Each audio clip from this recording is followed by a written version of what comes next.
Zile kuku ulizipatia maji? Zile kuku nilizipea maji, but naona ni kama kuna vile zina grow.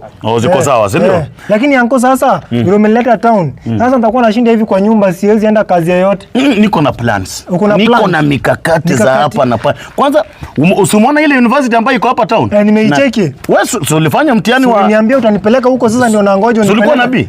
Yes, nakupeleka. Nasikia tu kupelekwa mzee, unasemaje? Ni salama. Kijana.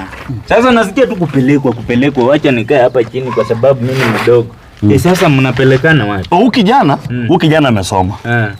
Huyu kijana kwanza vile nilimtoa Nyamira. Kijana alipita mtihani alikuwa na A+. Sio niyo hiyo bure.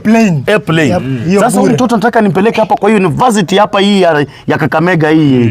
Wanaita aje? Masinde Muliro. Nataka mtoto apasiu Bcomp. Sasa unaona kama kuna kitu unafanya inaenda hii nayo ni ya maji kwenda na mchanga kwenda na maji. Sasa ni kama hii. Ukijana kesi ziko huku nje ni watoto tu wanapita nao, watoto wa CBC. Anapita tu na watoto wa CBC kama nonsense. Kijana kibono yonkiago kuana.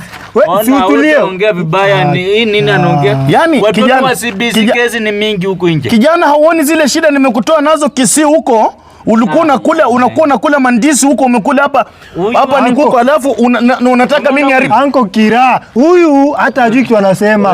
Huyu sasa huyu jamaa anataka unasikia nakwambia Kira. Sasa wacha nipigie mama yako simu akuja kuchukue wewe uende, kwa sababu miaka 30. Wewe unajua kesi ya defilement? Huyu jamaa unajua kesi ya defilement? Najua ni maisha. Ni maisha, si ndio?